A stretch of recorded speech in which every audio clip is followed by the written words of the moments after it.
gotta do my preview player. That's what I did too, but it was. Do you have to keep the preview player running? This is a new thing. You have to open it actually. No, I do, but no, mine doesn't. I already did. I have to keep it running. No, you have to click play on the preview player now to start your stream. I did that. I'm live, so. Oh, great! Are you live? No iCarly countdown? Oh well, I'll do it again. Can you give me one? 4. Well, now we're live. 3, 2. Hey, Zombro fans, Ross Placement back here for another video. Yeah, that's right, I'm doing it! It's mine! Alright? This is how we're going to start the podcast, by blowing out your ears. Hey, Zombros fans, welcome to another wonderful episode of the Zombros. Oh, your mic's terrible. It's terrible. God damn it, John, are you kidding me? I am so sick of this. Every damn week. God. Yeah. Just don't get too close. You pop the levels. Your microphone is so terrible, John, that is you need to keep it at like the perfect distance so no one can tell there's any issues with the quality of the microphone.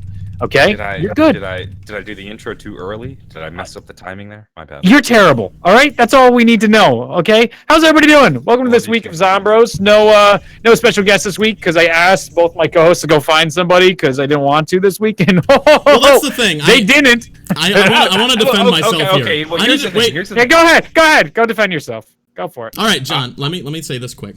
I DM'd tons of people, like every YouTuber in the community, and they're like, "That's that podcast with Radaustin27, right?" Yeah. And then they were like, and I said, "Yeah, I had to admit it. It was kind of shameful." And they're like, Yeah, "Well, sure. I appreciate the offer. If you want to do like a podcast with just us, anytime. But since it's Reed, I'm gonna have to say thanks, but no thanks. I apologize." I can live with that. I offered to have my mailman Mike on the show. He's a Who do very you think nice you guy. are? Are you're a rip-off QKnightZ at that point? It's so bad. No. Yeah. How many times has he featured his mailman? Does Casey He even Neistat did have a mailman? GoFundMe. Yeah, he features him in tons of videos. He's very good friends with them. He even did a GoFundMe for like his sister had a cancer cure or heart condition or something like that. Okay, it's nonsense, John. Well, anyway, Quinn was on board with Mike. Oh. I was on board with Mike. Not having you were a mailman outvoted on. 2-1. The only reason That's I great. couldn't get Mike on the show today is, of course, they don't deliver mail on Sundays. Oh, no post on Sundays. I have to ask him on Monday, and then maybe he'll be on the show next week. No, he's not on the show, promise you, period. At 300 patrons, we will get Mike on the show. All right? No, you guys have been asking for this for years. Absolutely not. Mike Absolutely not. He's ready to mingle. All right? We're getting him on here. This is his breakout role. What a he doesn't really know much about zombies, but he could tell us all about the mail industry. How much do you think it would cost before getting John just to fly out to you would be cheaper every time than what? Dealing with this terrible mic quality and all the technical issues he has? It's not too far off. It really isn't at this point. The worst, John. Absolutely. I love you too, Reed. Okay, so updates and announcements. By the way, this show, we will be at the end picking the person who will be on Zombros next week. What? Yes, we are going to DM that person, and it's going to be very exciting. You can go to the link in my description or Quinn or John's, whichever ones you're watching this on, and you can sign up right now. It's the $10 tier. It's a raffle, so you have a chance to be on the show and co-host with us for the entirety of the show. So by the end of this, that'll be your opportunity. Once it's gone, it's gone. And there's a lot more to look forward to. We have another announcement at the end of the show, so make sure you stick through to hear what that's all about. You want to support us on iTunes, make sure you do that. And that's the little Patreon updates. We had our first giveaway winner. Quinn, who was our first giveaway winner? Well, if I bring it up, it's going to screw up all of our webcams, so... well, that's awkward. We had our first giveaway winner. He is unnamed as of this moment. Well, he's in the chat. He's in our named in the chat. I think his name was. I think his name was Jack, or John, or perhaps. Did I win? Perhaps Jeffrey. Oh God. That's the miracle of using Discord for our. I'm just our asking webcams. for a friend, of course, naturally. If I wanted to potentially win a future giveaway, how would I do so? For the Zombros? If I wanted to enter, or not, if I wanted to enter a Zombros giveaway, how would I potentially go about doing that? If you want to win a Zombros giveaway, you're gonna have to do what Reed just said and sign up for our Patreon, and then yeah. Which tier? You're really terrible at this game, Quinn. Well, you're kind of that's the thing. You're kind of ruining the whole thing at the end of the show, John. You're the worst. Yeah, John. We kind of got. We're kind of saving that. You're the worst. The giveaway thing is shifting. Yeah. Okay. So, all right then. So you're gonna confuse them all, and John is literally the. So, I mean, how many shows in a row has John messed up? John, you're not good at you're calling me not good at the game. John, you're failing at your own game. I did fine last week. It was this week, admittedly, dropping. Oh God, just John. Anyway, Patreon. We have like 2 hours of pre-show discussion before this, figuring out what the hell we're doing, and then we still can't get it right. It's not our fault though. It's John. It's all John. It is. We DM John like all during the week. We're like, John, all right. This is the podcast where we crap on John, apparently. We are going to talk about DLC 6 today, aren't we? Oh yeah, DLC 6. Let's jump into it. Remasters of Call of the Dead, Transit, Die Rise confirmed by Treyarch. I mean, not to mention Infection. Out of nowhere. I think we're on a different page on this. Yeah, earlier you guys were talking about how like for certain something's coming. I don't even think a DLC 6 is coming. I think it was already like the RP Gay or one of the DLC guns that was already named. But you guys seem to think they're actually releasing multiplayer maps or something. Where did you hear the rumor that it was remasters, Reed or John? I saw a Queen video last night in which bad source maybe, but I saw Modern Warfare 2 remastered. She said confirmed. It's coming. Well, it's still coming. It was delayed. What it was that I guess so. Zombie Chronicles within the game's files is called ZMHD, and then or like DLC 5_ZMHD, and then this one was like DLC 6_MPHD, which if ZM stands for zombies, MP would be multiplayer, which would imply that like they've added something into the game, room for DLC 6, which would be this ZM, or no, not ZM, MPHD. Yeah. And MP would obviously mean multiplayer. I don't know what else it could be. And that's where the thought is that DLC 6 is not zombies, and it's actually multiplayer for some goddamn reason, because that's a real smart business decision. It seems so... If this is actually happening, which it definitely... I think it is. What John, do you think it is as well? Like some sort of DLC is coming? It just, I think so, but I just don't get how. It doesn't make sense in terms of timeline. So I guess the World War II DLC 3 has got to be coming very soon. Like within the next month or so. And then they have to squeeze in DLC 4 earlier than normal. So probably like a mid-August, because Black Ops 4 comes out in October. I don't see where you even fit in a 6 DLC for Black Ops 3, unless like a DLC every month. But then you're going to have a lot of overlap where it's like Xbox and PC are going to get the DLC the same month that DLC 6 comes out. It seems weird. I don't understand it from a scheduling standpoint. Well, that's the thing. If you were to tell me DLC 6 was coming like prior to, prior to all these leaks, I would have said no. There's no way they would do that. That sounds really stupid. But why are all these things in game saying DLC 6 then? Like now, I don't see how it's not happening at this point. But I don't think DLC 6 is going to be this huge extravagant thing. Like, no, I think it's going to be some, maybe even a free, like, just remastered map or something like that. It could be as small as that, or it could just be multiplayer remasters. Like your point about Blackout earlier, that they already made some of these maps in Blackout, so maybe they decided to take those assets and put them into BO3 to make, some extra revenue. That's possible. We spoke about this on the when we were setting up the show, but the basic idea is that if they're going to do a bunch of multiplayer remasters, they probably also remastered a lot of maps just for Blackout. Now they didn't include the whole map, but maybe sections of it. And they're like, well, so we've already recreated half of Jungle. Let's also finish the other half and just sell that in Black Ops 3. My only issue with that is, again, just why would you release a Black Ops 3 DLC so close to Black Ops 4? Not to mention the Black Ops 4 is a month earlier than a normal Call of Duty release. The timeline just gets so wonky. Mm-hmm. It's like Treyarch Zombies timeline. It just makes no sense. Well, what you said about Blackout, that's the only way it would possibly actually make sense to me that they're doing this. That maybe they're like, maybe even Activision suggested, you already made these, let's make some extra revenue here, because World War II, I think we're at an all-time low, like even worse than IW in terms of interest in this next DLC. Like I've seen multiple people on Twitter that, have enjoyed World War II more than some, and have said they're not even going to bother purchasing this next map pack. I don't know. At all. I don't know if interest is at an all-time low compared to IW, but I would say I think interest is lower than it would be because we know Black Ops 4 is looming on the horizon, where a lot of people are thinking with their wallets and saying, I'm not going to buy these 2 DLC. I'm just going to wait for Black Ops 4.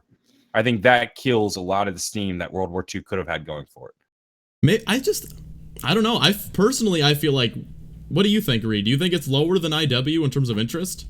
No, I definitely don't. I think it's about the same. Like Attack of the Radioactive thing was pitiful, and Beast from Beyond got more stirring because of the Extinction connection. Extinction and was the final DLC. I think this comes into the failure of Attack of the Undead. I mean, we can jump right back and forth between DLC 6 and failure of Attack of the Dead because they breed each other's interests, right? They kind of are piggybacking off one another because one mode is doing so poorly. People are all crazy going over DLC 6 because Black Ops 4 is the most interesting thing to talk about. Black Ops 4 is going to get the views and the clicks and all that because there isn't a lot of care put into World War II. Once again, Cameron Dayton on Twitter is posting these really interesting and cool storyline related posts and all that, but it's not building any momentum for the game. And it's frustrating to a point where right now this is part of the storyline for World War II in multiplayer. But then zombies didn't get anything for this zombie-related event. Multiplayer got all these zombie items. But what did, like normally remember like the Irish event? Like we got Irish things and zombies. So why like the exclusive camos? Why didn't we get anything in zombies? I feel like I just want to go back to the IW thing quick. I feel like IW had a larger like diehard fan base of that game that were with it from the beginning and through the DLC season that were adamant that this game is good and you guys aren't giving it a chance. I really feel like there was like a strong voice there where I don't feel like who was that voice? Oh my gosh, there were so many people like Ray. No, there really was a community there like on the Reddit there was. Versus World War II, like you got your odd person here and there. But for the most part, World War II might have a little bit of a community going too, though. I don't think it's where IW was. I think IW had like these fans throughout the whole season that were adamant that like this is great, and I don't feel like that's there really at all. There's some people, but built a channel off of IW zombies and was successful. Well, I was just talking to Matt. A smart guy. He told me all throughout IW he would hold high 100s, like 150 to 200 throughout every DLC, and with World War II, he can't even pull 100 viewers with it. I believe that. World War II, you can't get viewership, that's for sure, but... I mean, my World War II video yesterday pulled 5,000 views in comparison to my Treyarch videos that get like 15, 20,000. And I also feel like IW... I feel like IW held people for longer. Like, people were still interested when Rave came out, because Zombies in Spaceland was pretty strong, versus World War II... By the time DLC 1 came out, people didn't care. By the time DLC 1 came out, I felt like people were already at, like, attack levels of interest of the radioactive thing. Like, people were just like... I mean, that map blew over so fast. Well, I think that's a result of IW, though. That's not, like, an independent thing. It's after already experiencing this, people are saying, like, oh, this is IW all over again. So it's going to hurt the interest even faster this time, because we're not even giving it that chance. We already gave IW that chance, and now I'm disappointed with IW. IW had the benefit of coming off of Black Ops 3, you know? But at the same time, World War II has the unfortunate, I guess, result of coming off of IW, which is one of the worst received Call of Duty games ever. Like, maybe I don't think I have any nostalgia glasses here, like, at all. I feel like I've got an unclouded opinion, but I feel like they were about IW. I mean, I don't have any bias there. I think everyone has you're bias, not wrong, because I mean, there's people in the chat who are agreeing with you, like smart guys in your chat or Reed's chat right now saying you're right about the numbers. I think you do make a point there, but I don't know if it's necessarily World War II's fault, and more the fault of Black Ops 4 being 3 months away and it following the coattails of IW. I think Infinite Warfare had a really shitty place. I think Infinite Warfare had a much stronger launch map as well. Like, Zombies in Spaceland really is a pretty good map. I really think so. Not just that, but it was also something radically different. I think the atmosphere is fantastic. The atmosphere. Zombies in Spaceland is an underrated map and one of, I think, IW's best. I think it is IW's best, like, uncontested.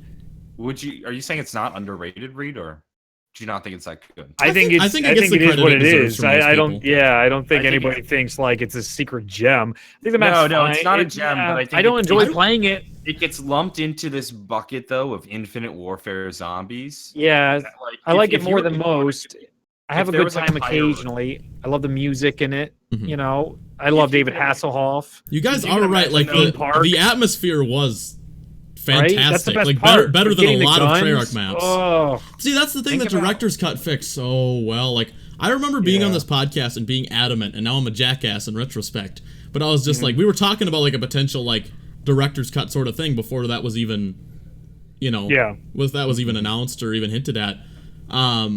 And I was just like, you guys were saying like, maybe they'll let you just get the wonder weapons out of the box, because my main thing was that you couldn't double Pack-a-Punch without doing the Easter egg. That was just what really bothered me. And I was like, there's no way they're gonna let you do that just off the bat, and they did. And I don't know. That's why I try to give them actual credit for that. Like, Director's Cut was great, and I think it made all the maps a lot better, every single one. Yeah, but also turned easy mode on and turned a lot of the crap off. So there's a give and take there. And it's interesting to see how, as more time goes on, more and more people suddenly love these things they never loved before. And they bitched and complained and they hated these things. And now, hey, this is pretty good. Just like IW, just like Exo Zombies, just like the Transit Crew, just like Takio. Nope. Dude, hearing original BO1 Takio and people loving that guy is just insane to me. Reed, I loved Exos from day one, and the fact that you insinuated that I didn't is repulsive to me, and I would like an apology. That was your first Call of Duty. I would like an apology on air. There's definitely like I wonder what we could call it. He just glossed over. Where's my apology, Reed? No, you'll never. Reed, I'm not letting this go. I want you to say. That's okay. QKnightZ. I am very, very, very sorry for the grievance. So I think you need to apologize to all the car fans for the betrayal. No, you can't bring this up. Patrons only. Patrons only. Reed, you're undercutting our own business. If you want to know what we're talking about, you have to join the Patreon. Join the Patreon. Yep. Patreon.com/Zombros. Always plug. Oh, we should have mentioned we did a bonus episode. We did. Our first bonus Zombros episode. Yeah. Yeah, it was supposed to be like, I think, like 30-minute show, and went on for like an hour and a half. I do agree. I think that was the most fun I've had recording an episode in a couple of months. It was a good time, and you guys want to see that, join the Patreon. That's what it used to be like, because you could just do anything you want, and then we could edit it to whatever was better. You get the best show that way when you can edit it down and all that. But that's not as fun as live. You have a lot more fun doing stuff live. It's a give and a take. Yeah, of course. Like, we could have a show with amazing audio if we weren't live. Like, we could each record it on our end and send it in and whatnot and do adjustments. Can't do that live. You know what? Shameless plug for the Patreon. Thunder Monkey said, "I'll pay $10 a month on Patreon for Vape Master John to be on time every week." So thank you. I think I am on time every week. You weren't.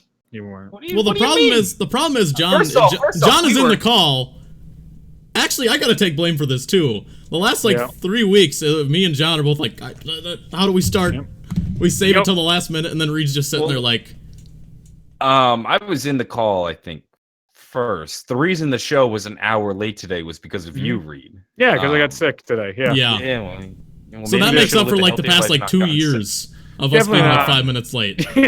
You're 2 hours late? We get like a million free passes like 5 minutes late. We just be like, Reed, we're still ticking away your time. I just shift the time. See, I'm not late to the show if I shift the time of the show. It's when we didn't agree to time, and then you're late. Me and John are just like, Reed, we can't do that. We can't make it. And you're just remember, Quinn, you said a while ago, we gotta start every time at 2 p.m. We discussed this. We discussed very adamant about that. And then we're 2 weeks in, and Reed's already. I remember. I read that DM today where you're like, "Can we do the show at 3?" My first thought was, "Ooh, Quinn said we have to do 2 at every time." Let's see how this goes. I woke up to that and I was just like, "Are you shitting me?" I threw my phone across the wall. I was so angry. I'm not getting my deposit back. I'm screwed. I'm done with Sombra. This is it. Done with Reed. Oh well. It's the final straw. The straw that broke the camel's back. Oh well. It was fun. It lasted. But back to IW being the greatest zombies game ever created. Yes. Oh, definitely 100%. I knew that game was a winner when it had no line at COD XP. Definitely. There's no way you can argue that Infinite Warfare isn't the greatest game to ever exist in the history of all games ever, including the Call of Duty franchise. It's very cool. Very cool. Very cool. It was amazing. So cool. I don't know. I look back on it more fondly than I would have if we hadn't gotten that last map. Although, That was probably my worst experience playing zombies ever when we were trying to complete that Mephistopheles boss fight. I was not happy with you at all. That drove me to near insanity. Yeah, that was crazy, and Ray was crazy, and you were crazy, and Reed just takes none of the blame. Reed's perfection. L'Oreal. Definitely. 100%. I don't know. What was our actual topic?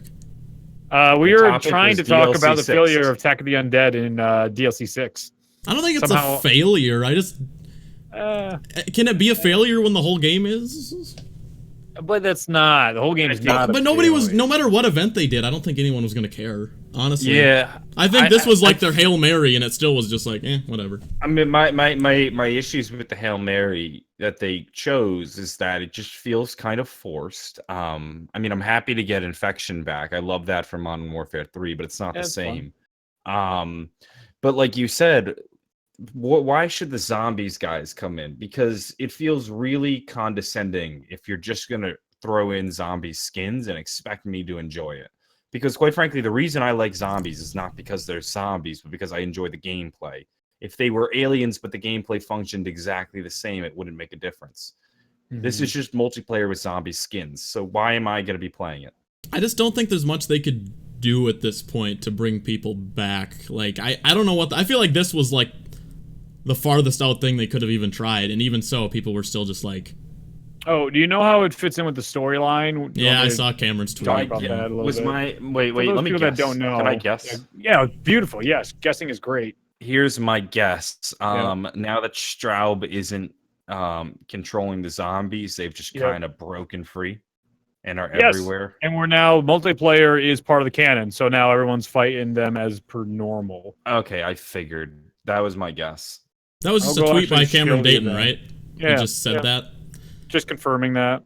But I don't know. Can you look at it as like a colossal failure? Like, what could have they have done that would make people excited? I don't think there's anything they could do. The problem is the game. It's not a failure because of the game mode itself. I think any game mode would have failed though.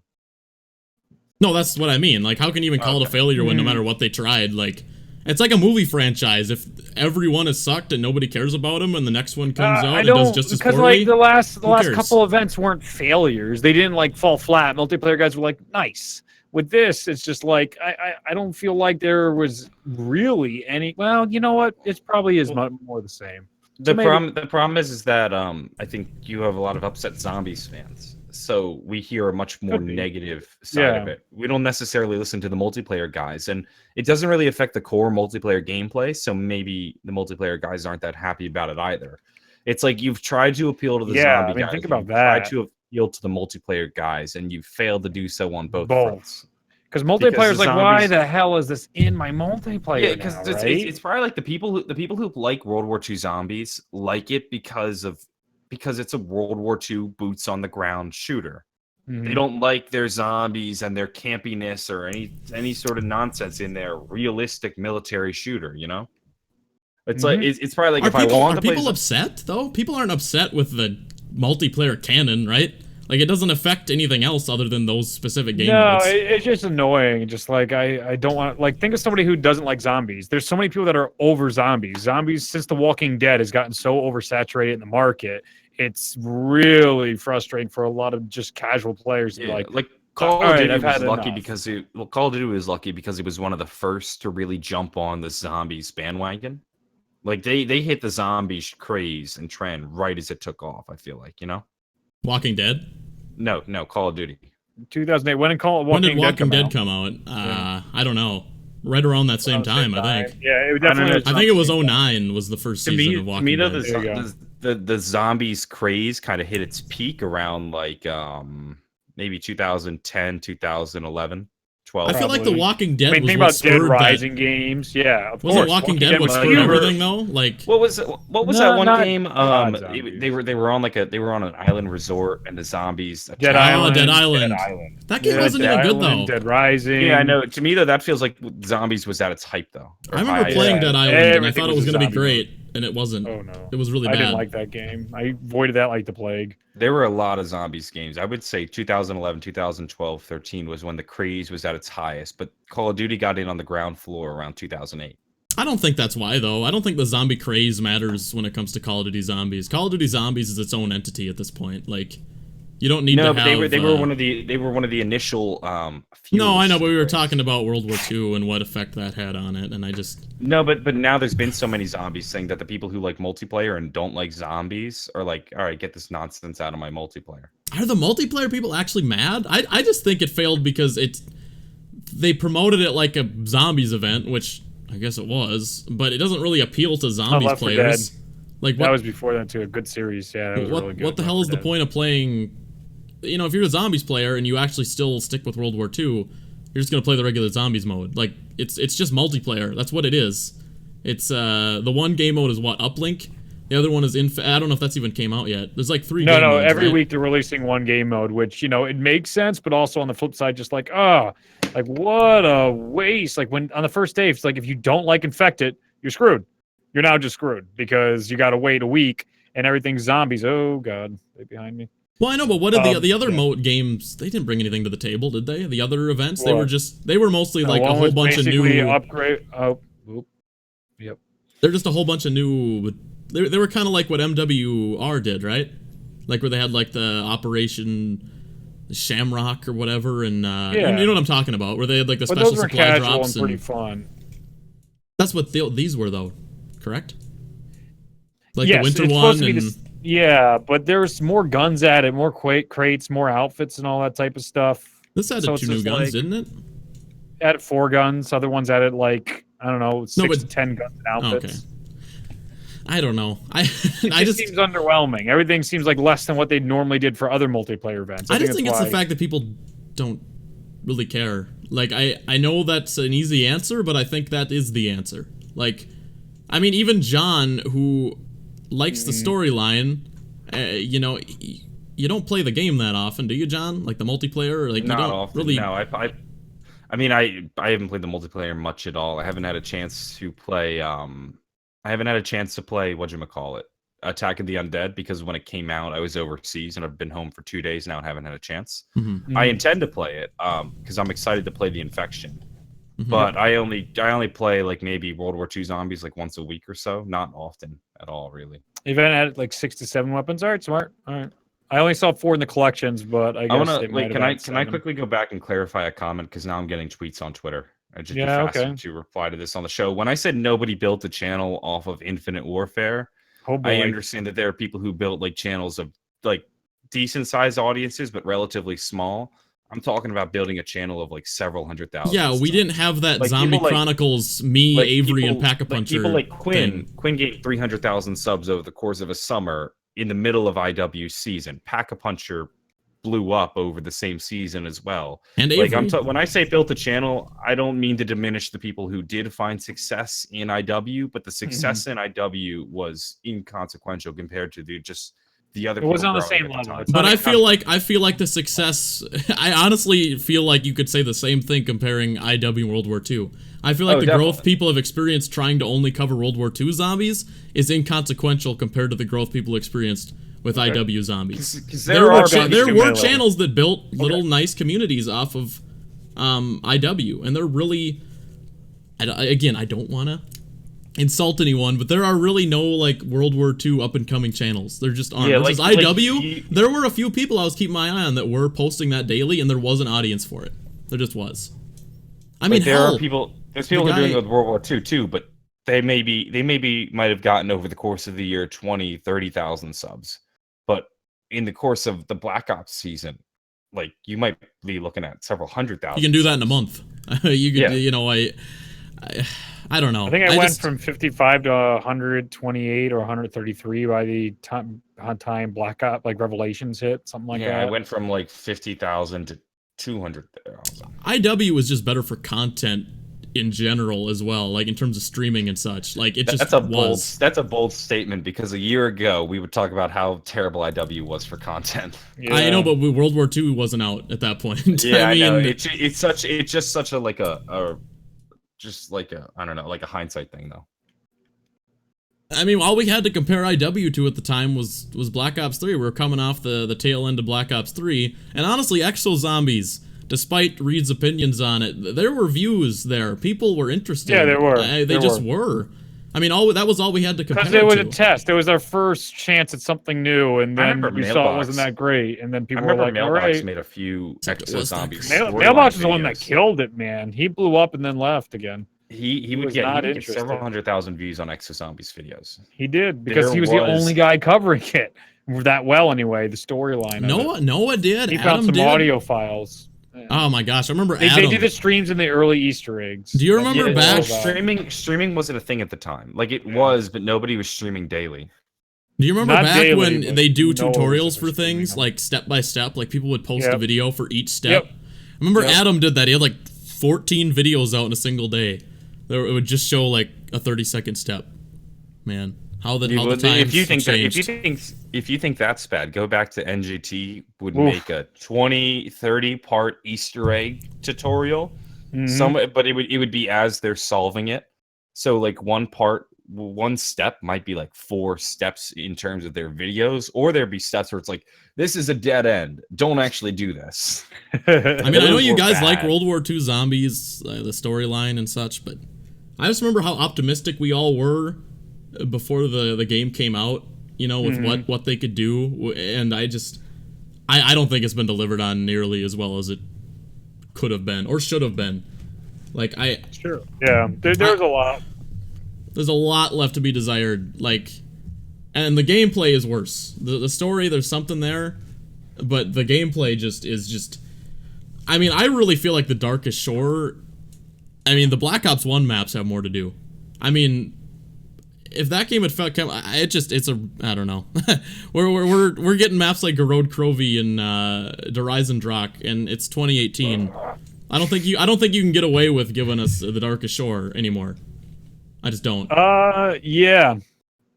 It's tough because you hear all the valid excuses from Cameron Dayton, but like it's a victim of time. It's just like, yeah, well, this is stuff that needed to be made 5 years ago.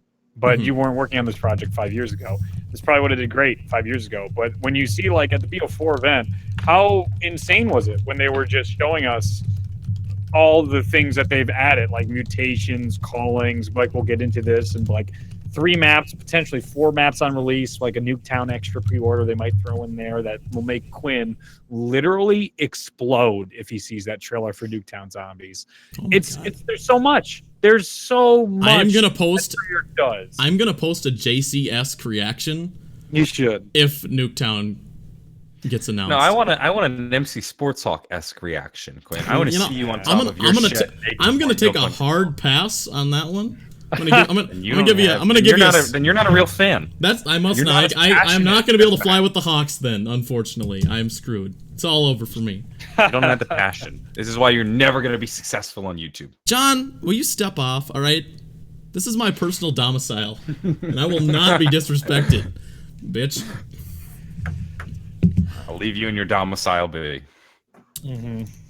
I say we talk about BO3 DLC 6 more, because if you guys didn't know, Treyarch has confirmed DLC 6 is on the way. Buried, what are you talking Die about? Rise, Transit, Treyarch has all green run maps, remastered. Call the Dead, it's back. Said this. Burger Town, not from Black Ops 3, but they're throwing it in anyway. They're throwing it in just for me. Just for me, all right? Jason hand-coded the remaster for Burger Town and said to himself, Quinn's gonna like this one. I know you're trying to get away from it, but like Tuesday, I was ready for a trailer. I was excited to do a breakdown this week. I was going to release videos talking about World War II zombie storyline and everything. And when they released this, I lost all motivation for the story in the game. I was so disappointed with all of this.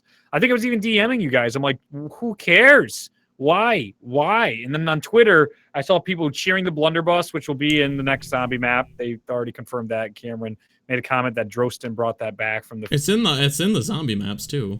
Yeah. Okay. So there you go. I haven't even touched the zombie mode since I got sick, and it's just like, oh my god. I gotta say the damn guns in that game, because I think I said, I don't know if I said it on the podcast, but I did play World War II Zombies this week. Big step up. Shocker. All right, this is the big announcement. But I used the blunderbuss, and they did something with the blunderbuss that people have been like campaigning for, for a long time. Like the Black Ops 3 kind of failed, and they actually like have a unique Pack-a-Punch upgrade. Like when you shoot it, when you get it, it's just a blunderbuss. But then once you upgrade it, it shoots out like 3 pellets that blow up. Yo, where has that been since World at War? But listen, remember how exciting? Yeah, go ahead. Well, I'll get into that conversation. Sorry, I didn't mean to. No, keep going. No. It's just so bland. Like it shoots them out, and like it just doesn't work in that game. Like for those things to work, the weapons need to feel unique, and you shoot them out, and yeah, it turns into explosives, but they're just really weak, and they look like the regular grenades. And I know that might sound like a nitpick, but it doesn't feel like its own weapon. I don't know. But you are right. I don't know where that's been since Black Ops. I would say Black Ops 2. I think they kept that all the way through BO2. I'd say World at War was the best at it. BO1 a little bit. Yeah, they still had it in BO1. Okay, I'll give you that. But BO2, we'll discuss in more detail. But let's just take everybody through what we're talking about. World at War. When every gun, you were like, what is the bonus ability of this one? What is this one going to do? Does it make it automatic? Does it get bullet penetration? Does it shoot explosives now? There was all kinds of extra excitement to Pack-a-Punching those weapons originally because you weren't sure what the bonus would be. I disagree. I think how, John? I think how? World at War didn't do well, but Black Ops definitely did. I'm not sure. I think World at War did it okay, but I think Black Ops 1 and 2 were leagues better. No, Black Ops 1 did it really well because sometimes you'd get attachments. Black Ops World at War, the guns were just better. I don't think they had that many special abilities. They did. The pistols went to the explosive pistols. Okay, you had that was just one pistol. Yeah, that's the only one I can even think of. No, but like in Black Ops 1, like you upgrade the AUG, now it has the shotgun, the M16, and now it's fully automatic, and it has the grenade launcher. Yes, they took that a step further.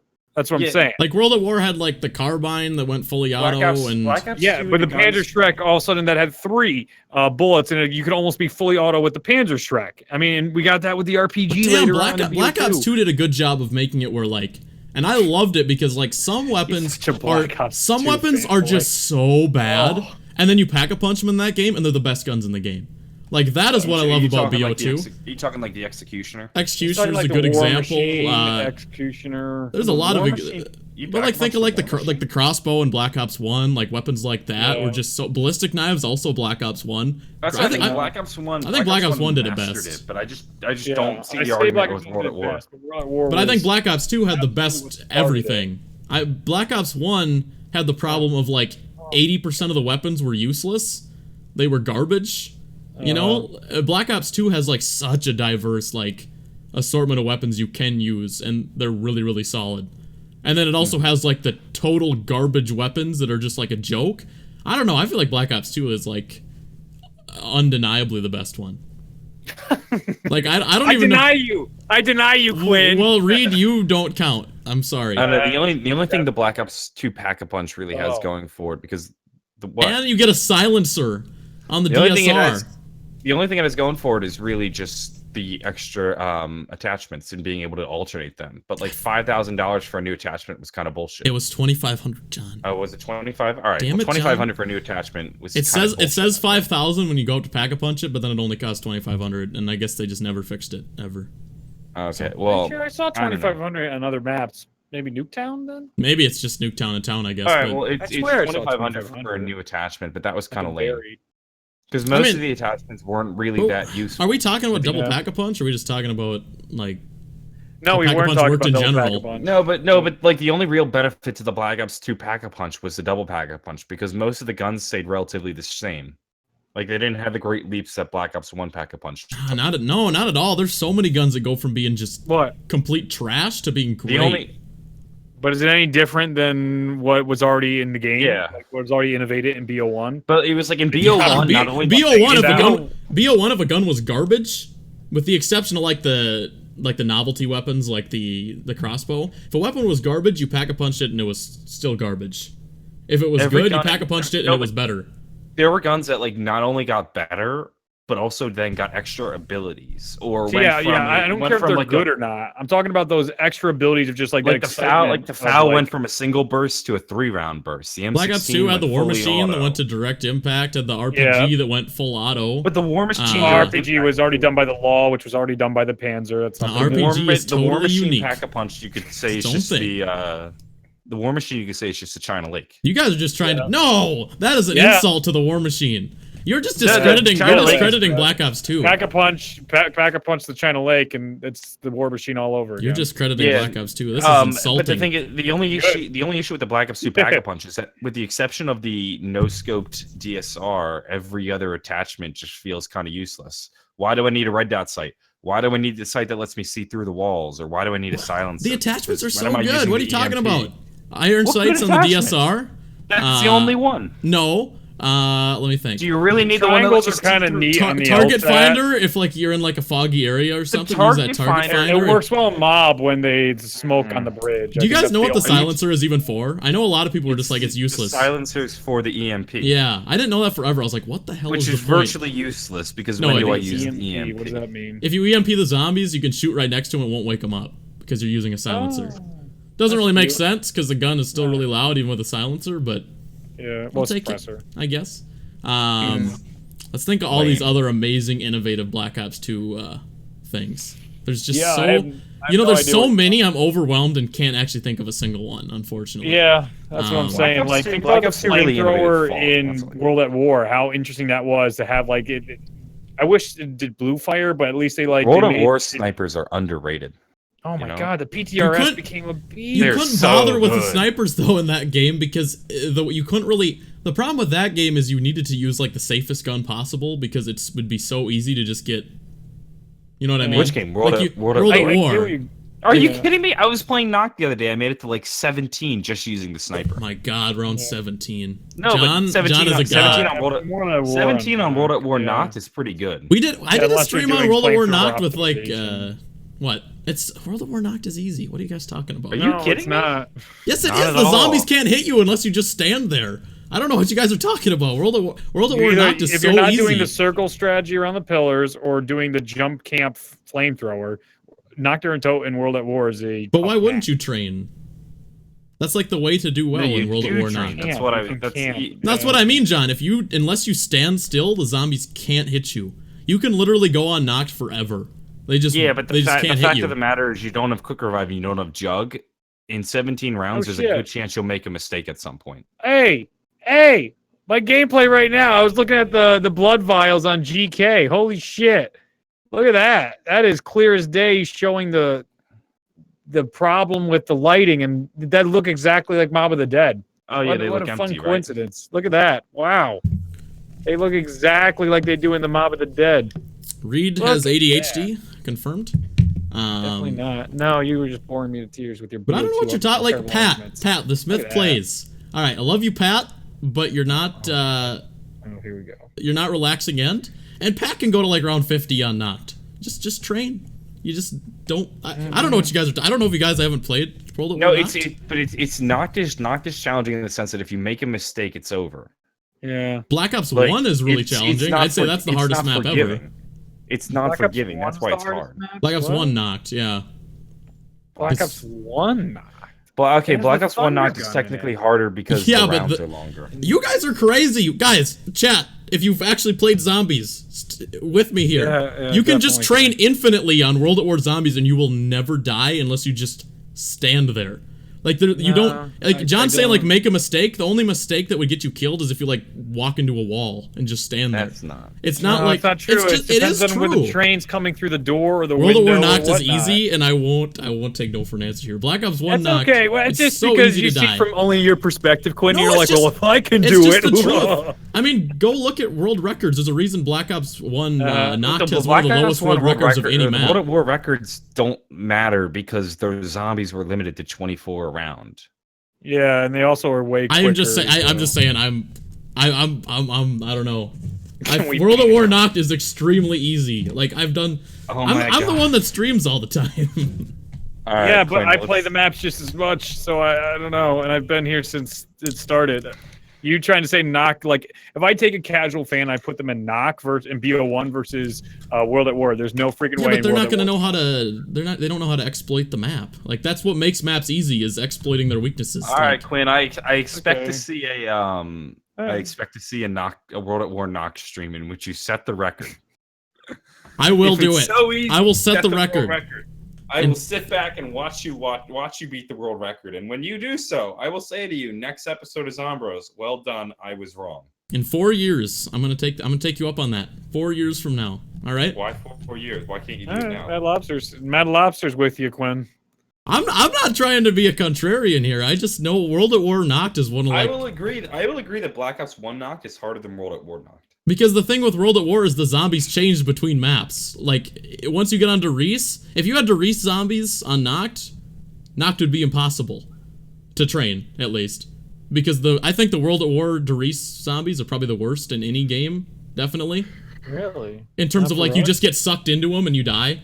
Like, okay. They were so bad for that. Like, you would train, you get anywhere, like... Didn't World at War have the issue of getting stuck on zombies sometimes? Yeah, but the zombies changed. Like, the zombies in Nacht and the zombies in Reese were completely different.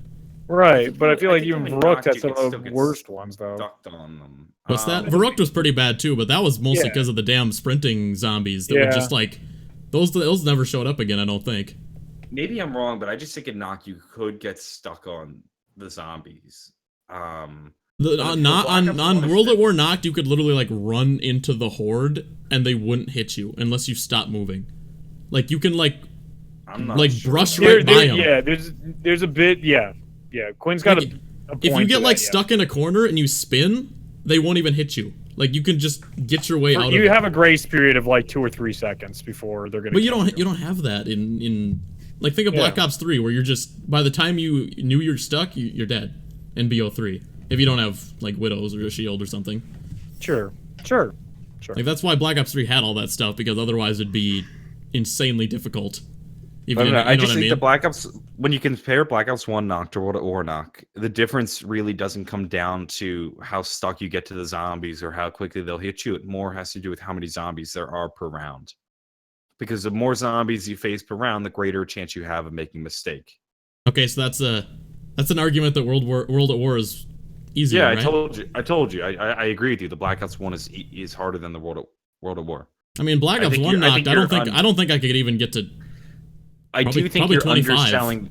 I think you're underselling the difficulty of. Well, the Thunder Gun doesn't give you drops, so you use the Thunder Gun, you're just never going to get a max ammo. I didn't consider the Thunder Gun in my analysis. By the time you get to 25, no weapons are gonna. You're not gonna be able to camp with weapons in Black Ops 1 anymore. The thing is, World at War Nacht doesn't have a bail you out of jail free card like the Thunder Gun is. But you don't. I don't know. I'm not gonna. I don't know. My opinion can't be changed because I just know how that map works. Like, it just... We're going to talk in circles with this argument. Yeah. I mean, the bail you out a free card on World at War Nacht is pretty much infinite. Like, Man, if you ever... Just play that map again. I don't think World at War Nacht has a bail you out of jail free card. There are so many things in that... There's, like, you'll just be playing and you're just like, how did I survive that? Like, you can just get smushed up against the wall and just... as long as you just keep the, like... You know, the button pressed forward... Then you're stuck against the wall. The zombie, I don't know.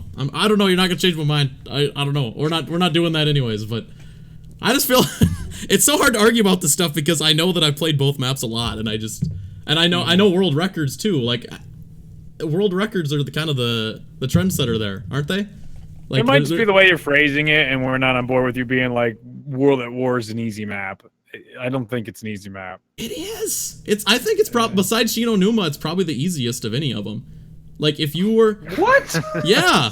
If you were... Okay, guys, if somebody came to my house, all right? Like, Hitman shows up. He's like, all right, bitch, you gotta play a World at War Zombies map, and however many rounds you survive is how many years you get to live before I put a cap in you, all right? But you can't play Shino Numa.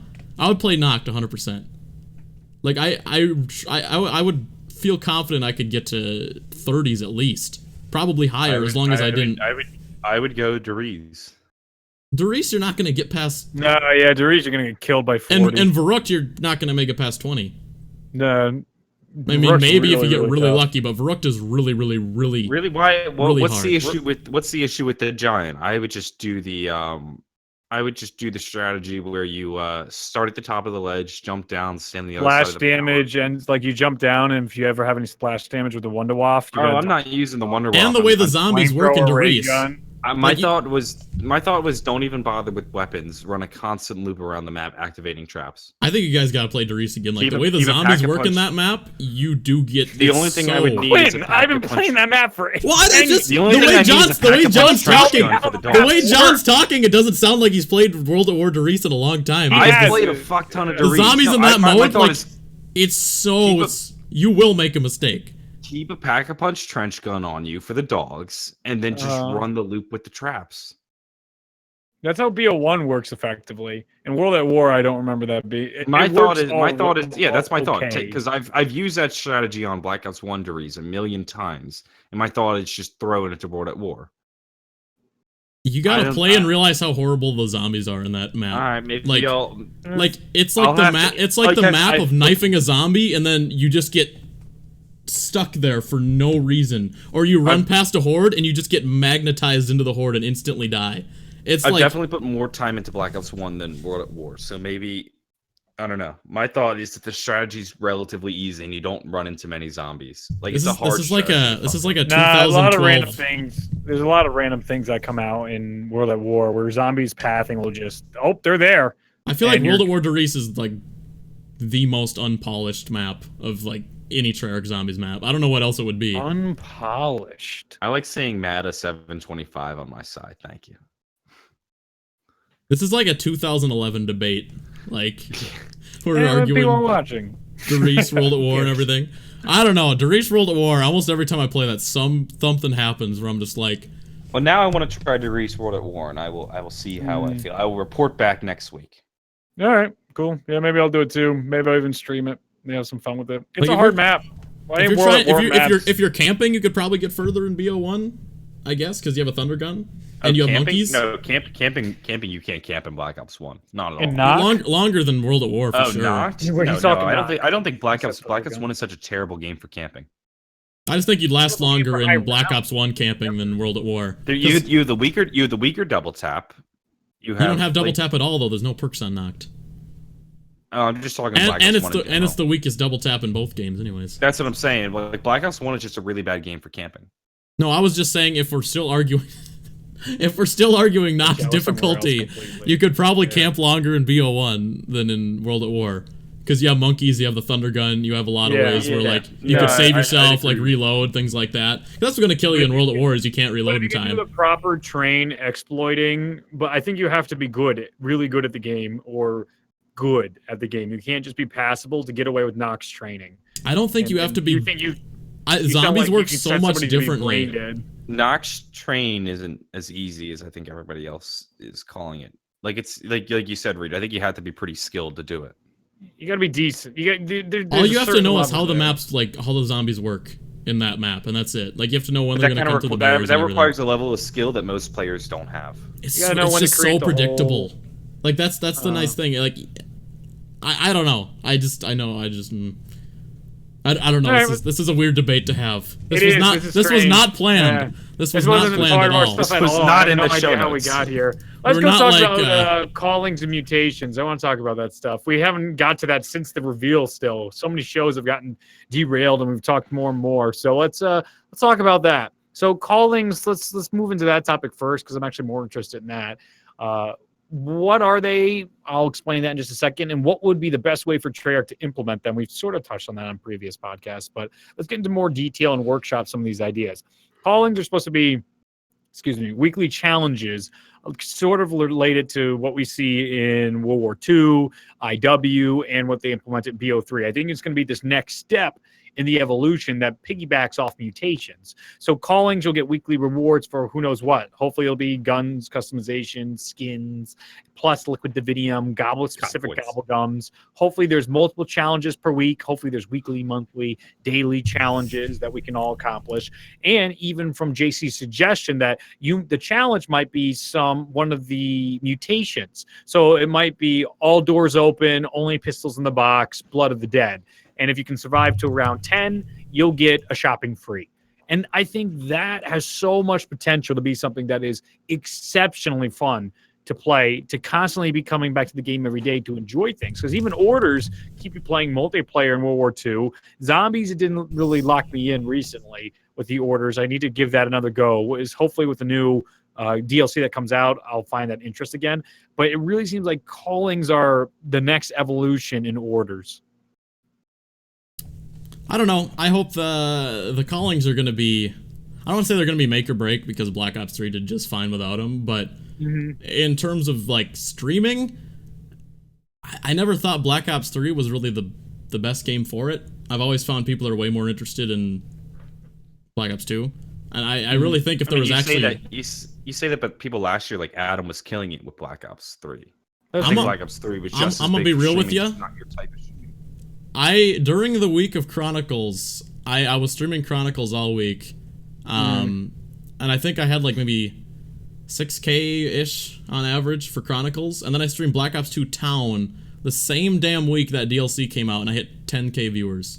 Like, there's just... I just think they make for better streams. I thought they made for better streams. I think a big part of the reason was Black Ops 3 was just so damn easy.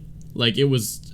Most of the time you're playing, it was just really easy. Like, since I've been playing zombies also, more... I think, led to some of the success of those streams, because your average YouTuber could now do a round 100 stream in about 2.5 hours. See, I more think that hurt it because so many people could do it. It was so easy, anybody could do it. So that's to your point about Town. It has nothing to do with whether Chronicles was good or not. It's just the saturation of Chronicles at that point. Yeah, I'd rather see a Town than my fifth. I think a big part of the reason things did well, like, you know, like when I do like the Nuketown or Revive things is, and this is, I'm not a god at zombies. I'm not even amazing. Just not everybody could do it. Not everyone could do it, you know, like. You are definitely top tier player in zombies. But and if you deny that, you totally fuck your opinions. I'm not as good as you.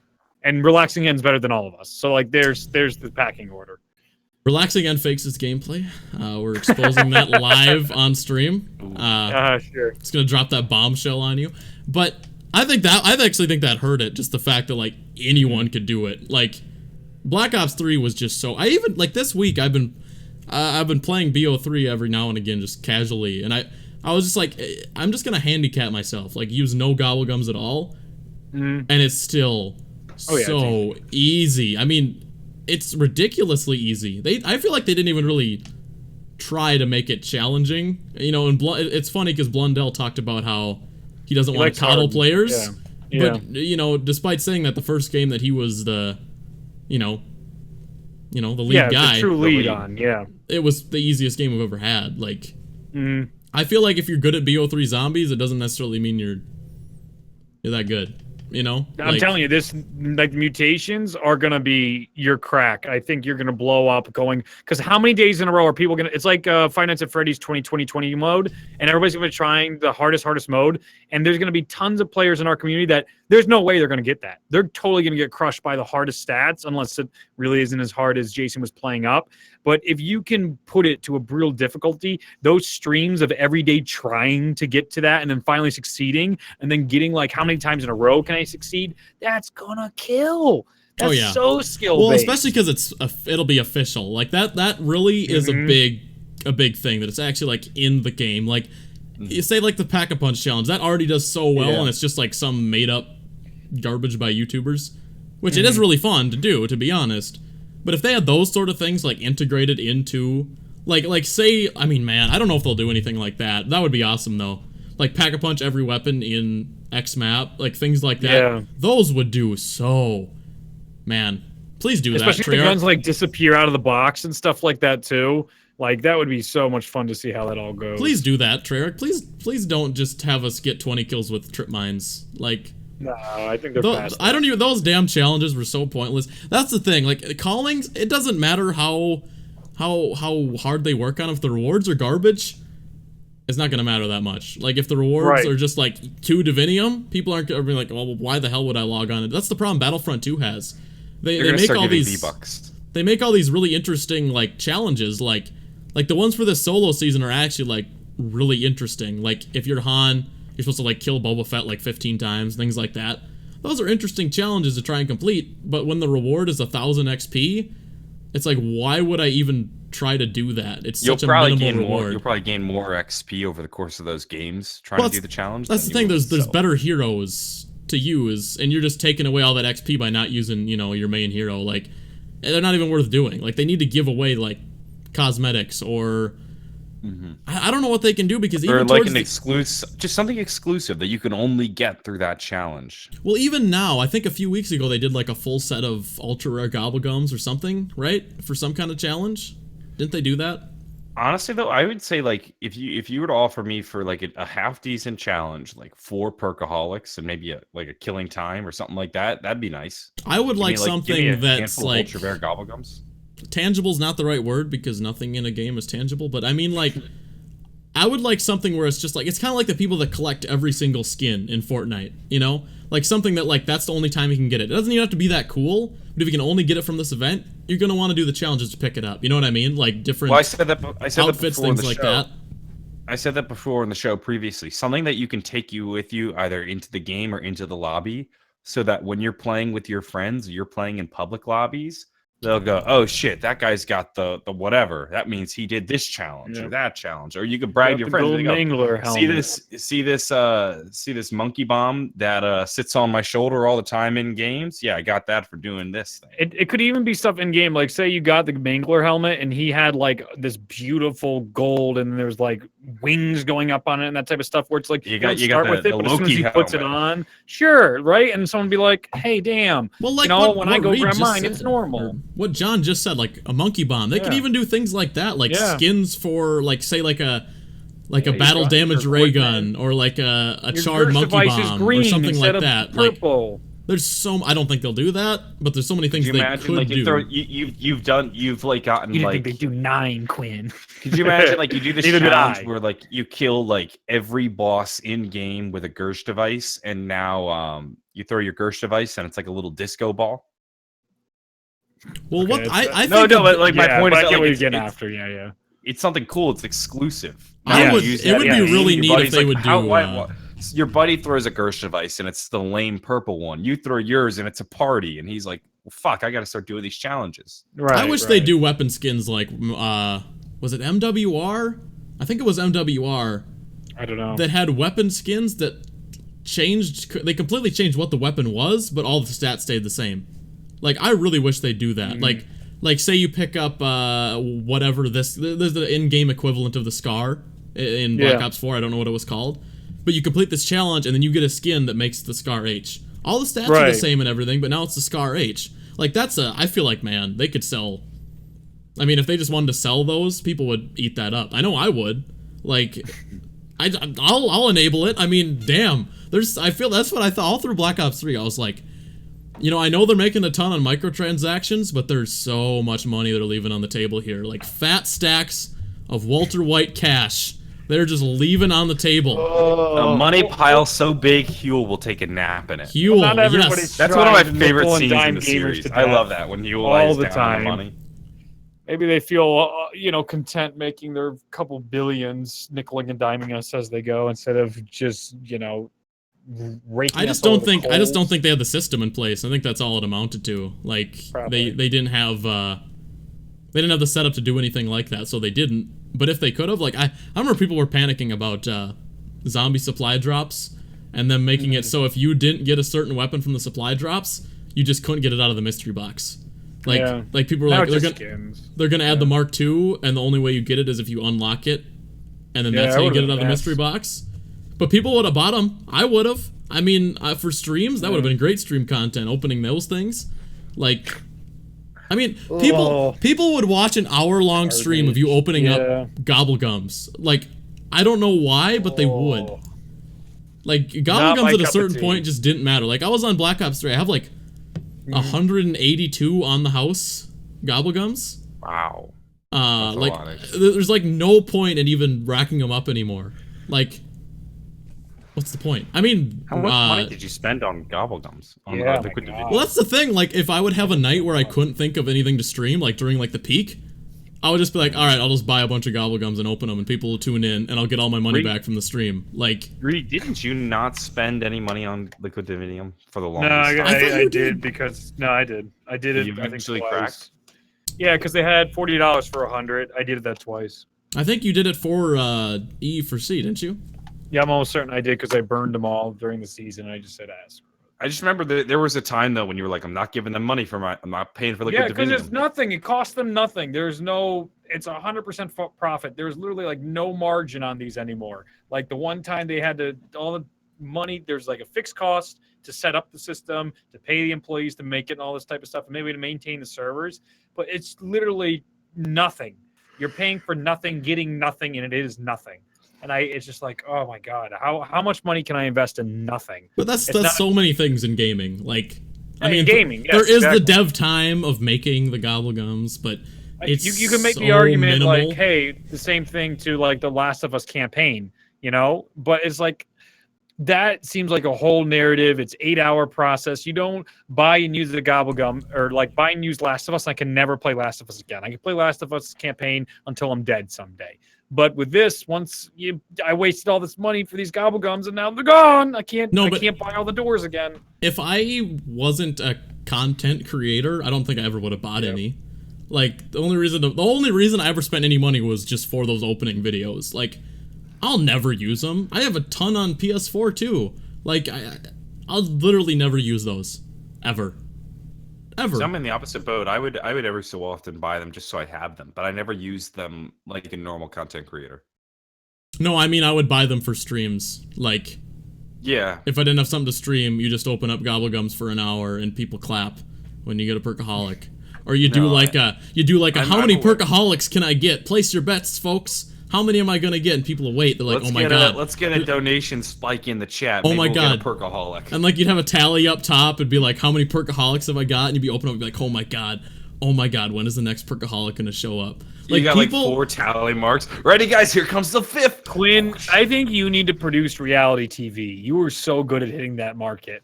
I should just do IRL streaming on Twitch. Those are the people you see. You could monetize that so well. Guys, I'm starting up a new channel. I'm starting up a new channel. I'm doing IRL streaming. I'm gonna move to Tokyo. I'm just gonna walk around the streets and go up to people, like, hey. Wait, are we still going to China? Oh, I forgot about that. When are we going to China? Reed, are you coming? You coming or what? No. Come on, man. Oh. We'll make it quick. Reed, we need somebody to hold the camera. Real quick, Morty. In and out, Morty. Just real quick. All right. Real quick. So we'll be back in 20-minute adventure. 20-minute adventure. You in? Big Shot Gangsta putting together a crew. You in?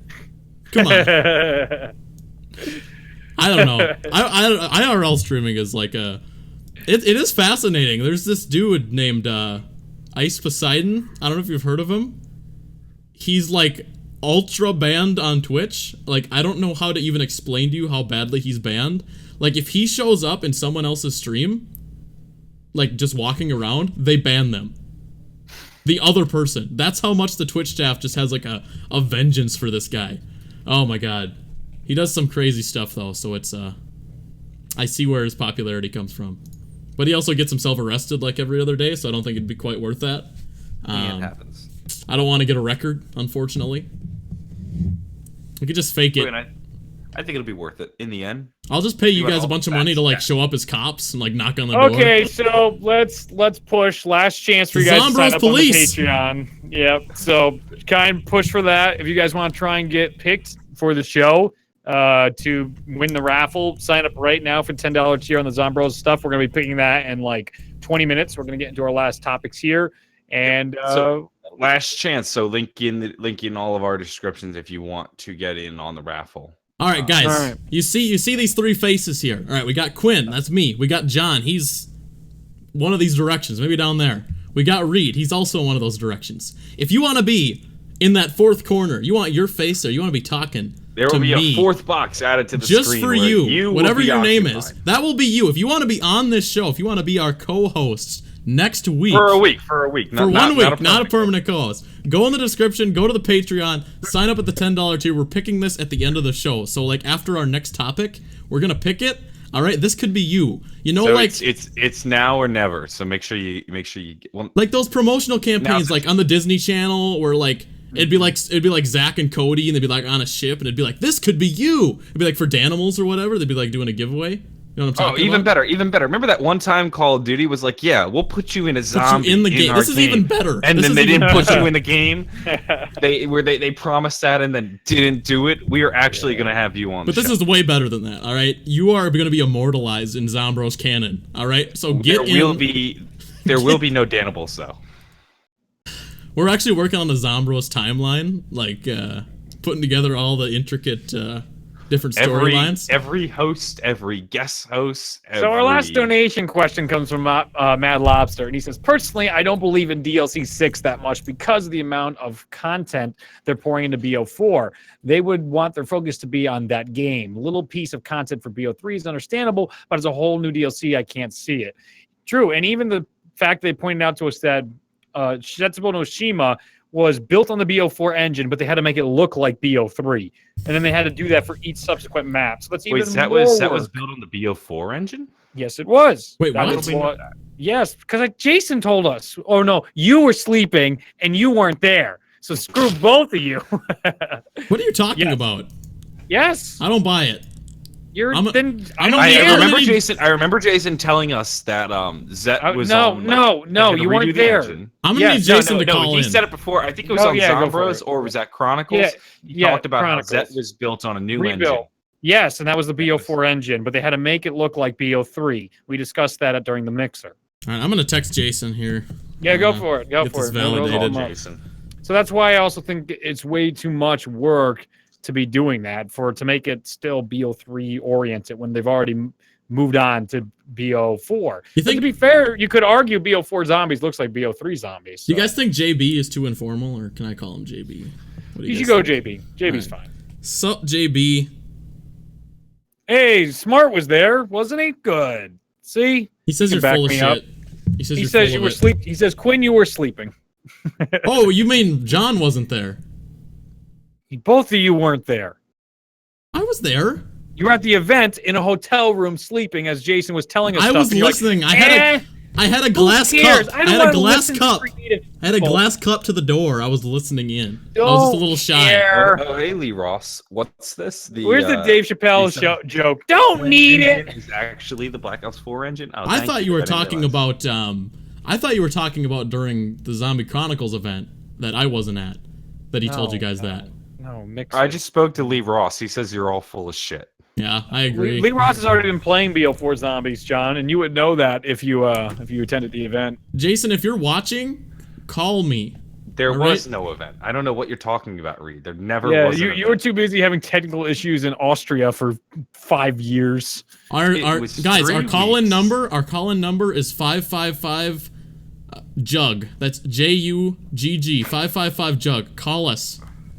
We're taking in callers right now. We're prostitutes. Oh, that's Ami. Hey, Reed, just wondering, I'm on the ultra rare Patreon, but my pledge didn't go through. I asked you about it on Twitter, but the banks are closed today. Am I still in the raffle today, or did I miss my chance?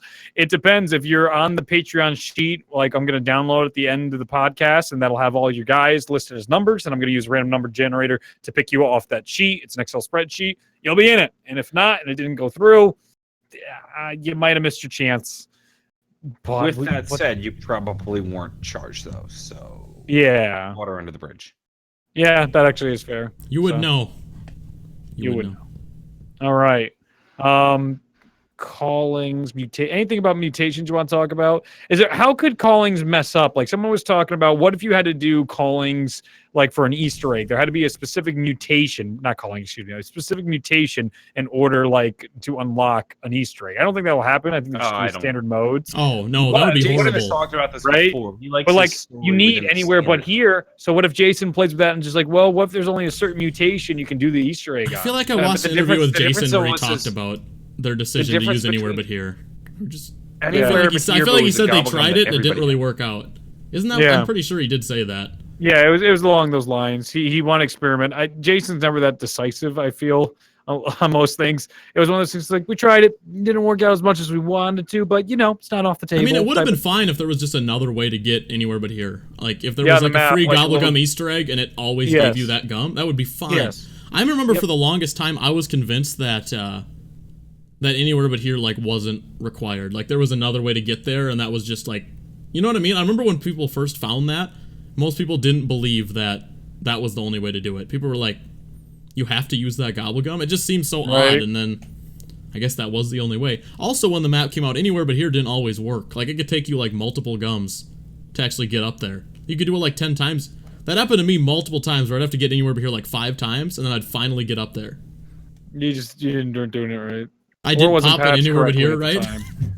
No, what I'm you saying when right the map step into came out. Easter egg. Yeah, You can do it at any time.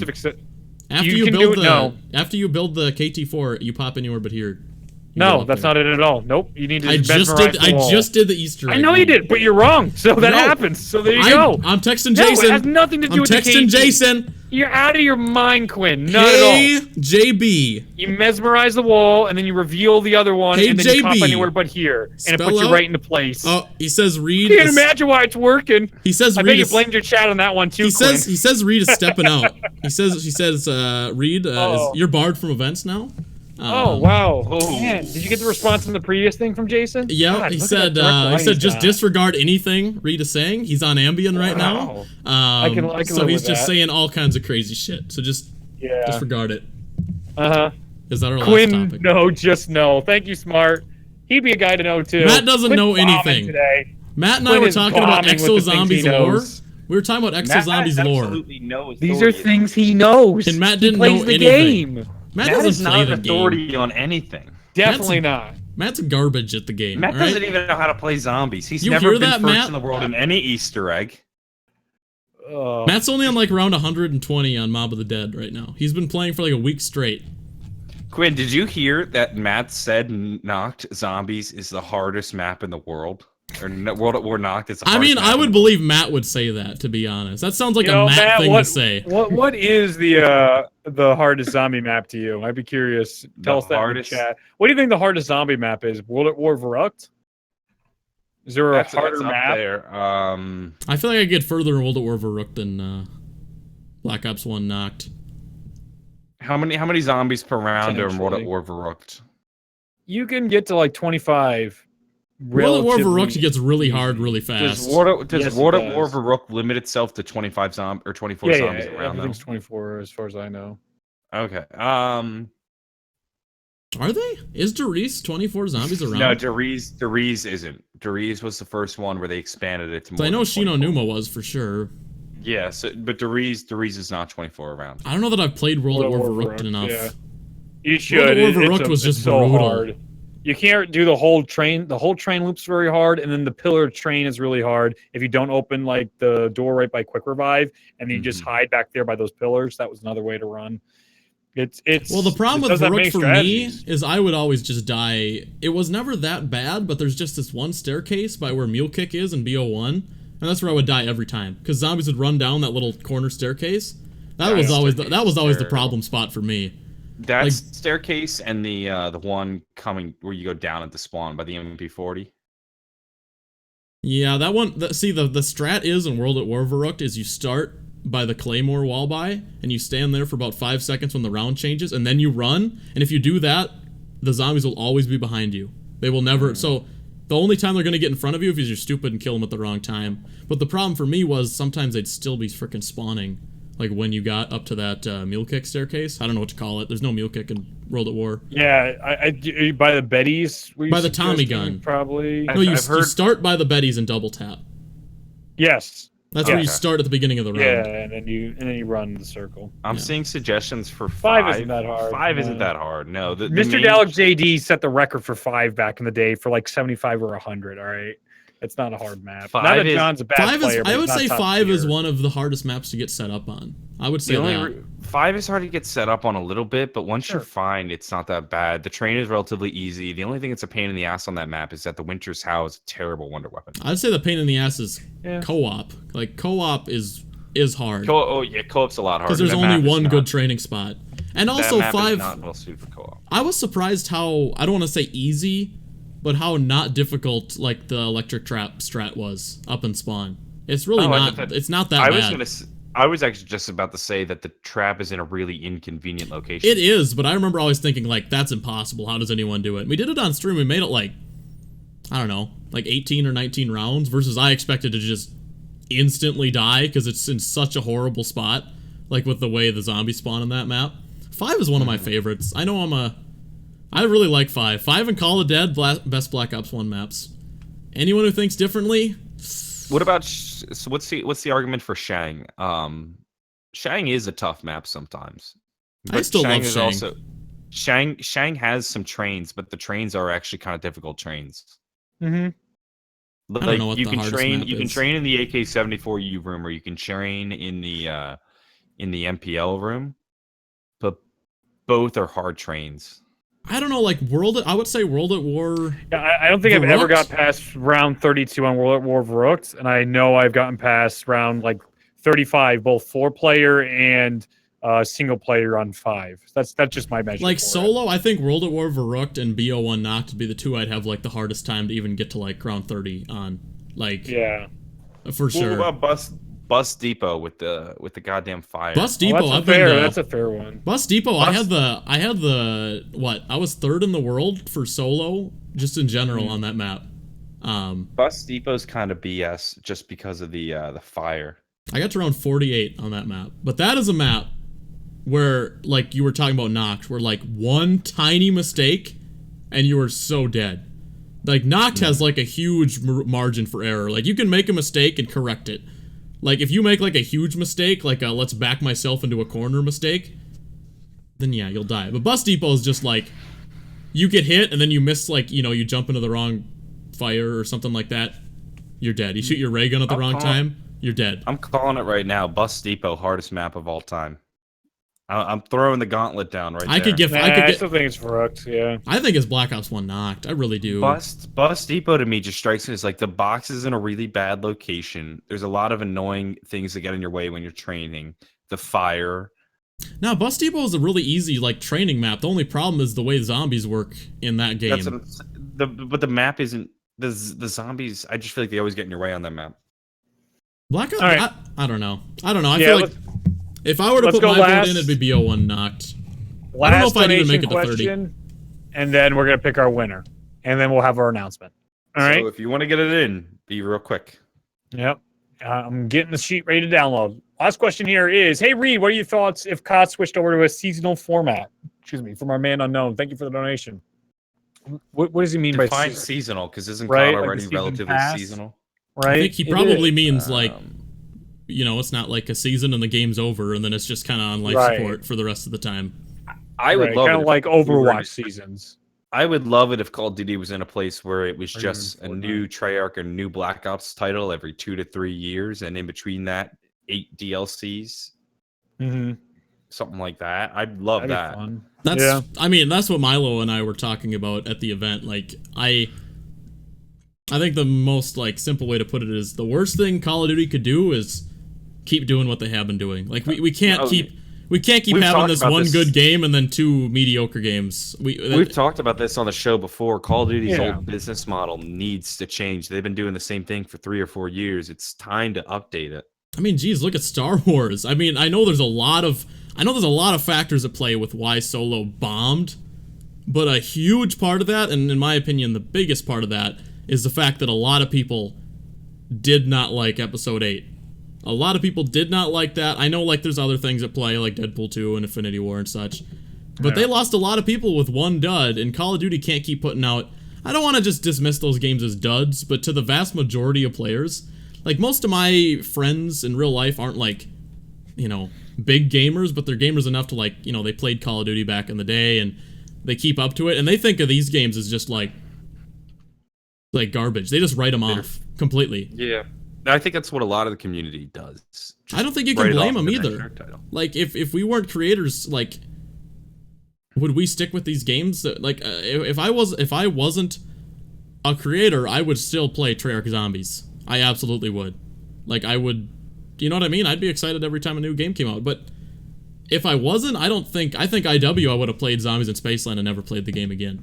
I really do. I just think I would have been like, eh. You know? Like, they can't keep doing this. They need to... I don't know. This is I feel bad saying this just because... To quote Breaking Bad, they can't keep getting away with this. Oh, Jesus. Yeah. All right. We're going into the winner. We're going to go pick the winner now. That was perfect for me to get time. We are at 133 patrons at this. I just downloaded the Excel spreadsheet. I have randomgenerator.org up. I have a min of 1, a max of 133, and I am going to generate a number 24. I've also randomized the sheet itself so it's not alphabetical. So here I did the dot random in Excel. Here we go. And I am generating. I have the number. It is 24. 24 is our winner. Who is 24? Let me scroll. You know what's a better winner than 24? 25. 25. But no, it's 24. 24 is Johnny J 25. Oh. Andrew Shabolsky. Hey! Yay, Andrew! I was rooting for you. I don't know who you are. Yeah, none of you guys have no idea who Andrew is. That's awesome. That worked out. Well, we're gonna DM Andrew, see if he can be on this week or next week. And if he doesn't win, or if he can't be around or doesn't want to be on the podcast for some odd reason, I'll generate it again and I'll get somebody else and we'll have the next person. So clear your schedule, Andrew. We're gonna need you all week. All right, we're doing rehearsals every night, Monday through Friday. Don't miss it. Sombros is a rehearsed podcast. We have a script and everything. No, we get in here every week. Mess up. Yeah. They're part of the script. We fine tune it. Theme live. It's all based around like how agitated can Reed be by the end of the podcast. That's our goal. Actually, fun fact: these shows are pre-recorded, and then we just live stream the video. And then Reed just guesses what people are going to ask with donations. He just RNG with a bunch of questions. But wait, there's more. There is more. There is more because of what all else? the support. Who is going to announce this? Who gets the honors? I'll announce it, then you can say the details of it. We discussed this because there were so many people that were messaging us and being like, really, only a one-time thing? This is really annoying. I really want to be on the podcast. It's not fair that only one person gets to be on the podcast. So we discussed this ad nauseum, and we decided on this tier. We'll see how it works out well, if it does or not. But we're going to see how this works for you. Letting people on the show more consistently and having a segment to feature people on the show at least like once a month or like, what was it? It's about once or twice a month, but we're going to start with one and see how we feel. We want to incorporate you guys into the show.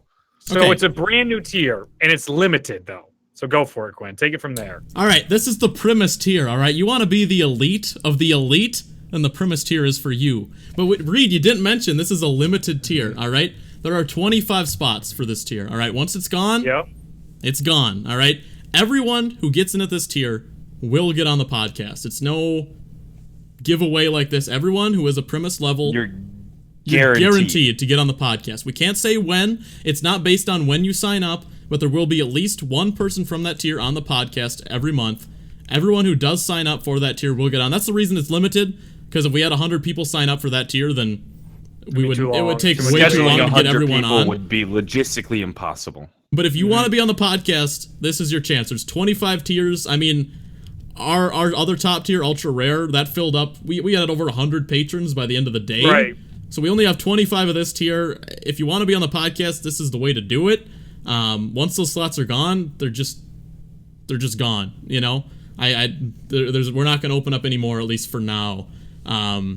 But yeah, if you want to be here, if you want to talk to Rad Austin 27, the legend. I mean, everyone comes up to me. I'll walk into campus. People will come up. They're like, "Do you know Rad Austin 27?" And I'm just like, "Yeah, I do." And then they're just like, I get a front seat. I get a front seat in the classroom. I get special treatment, straight A's on all my tests because my teachers, my professors, they're huge fans. Johnny J, not so much. They marked me down for that one. But do you remember how this podcast opened today? yeah, it's the exact opposite of the intro. Do you know Rad Austin 27? No, I don't know. Guys, I'm not going to be on that podcast. It's like poetry. It rhymes. It repeats itself. It rhymes. Yeah. It rhymes in opposite directions. Okay. But I mean, I don't know. I feel like this is just pretty exciting if you want to be on the show. Like, the other one was just a random chance out of 100. This one is a guarantee. To me, it strikes me as the best of both worlds because we're not bogging ourselves down with like scheduling 100 people. Yep. You guys get a chance to be on the show.